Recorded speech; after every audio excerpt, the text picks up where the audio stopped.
marami kang utang, maraming problema, away-away ang pamilya, maglagay po kayo ng asin sa gilid ng pintuan ng inyo po main door. Sa likod po yan. Yan po ay hihigop ng mga negative energy. Kung kayo po ay masipag at matyaga at lagi kang walang pera, mainam na kailangan nyo lamang po ng asin sa likod ng pintuan ng inyo po main door upang sa ganon, kada pasok po dito ay naaalis ang mga kamalasan na kung sino man ang mga pumapasok sa pintuan. Or kaya po mga bossing ko, ito po yung humahatak ng swerte, lalo-lalo na tungkol sa usapin ng kaperahan.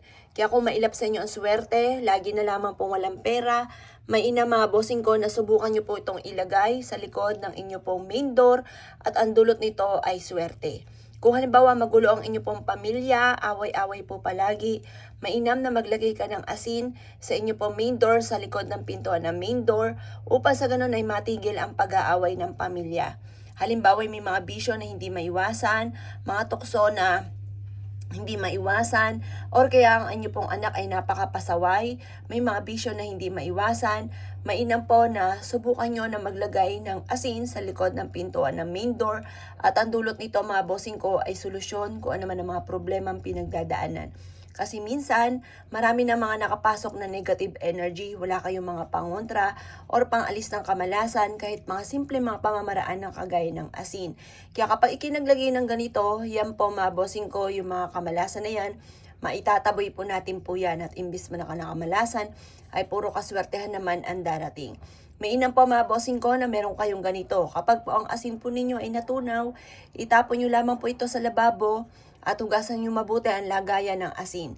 At pagkatapos mga bossing, lagyan nyo muli ng panibagong malinis na asin. Yung mga mumurahing asin lang ang inyong gagamitin, huwag ka nang gumamit ng mga iodized or mamahalin pa. Yung sa bangketa nyo lang nabibili, yun lang po ang inyo pong gagamitin. Dahil kahit yun lamang po ang inyo pong gamitin, napaka-powerful po niyan. Basta importante, meron kang ganito sa likod ng pintuan po ninyo. Ito po ay subok na napakaswerte kasi ang asin, nagki-cleansing yan ng kapaligiran. Kung marami ng malas, wag na wag ka magpapawala ng asin. Nakakatulong po ito na ma-reverse ang mga nagaganap. Imbis na kamalasan, ay puro kaswertehan naman ang darating. Humihigop ito ng malas sa loob ng bahay at susuklian nito ng kaswertehan naman ang loob ng tahanan. Kaya ako ikinaniwala at naisyo po itong gawin, asya mga boss. Good luck po sa iyo po lahat.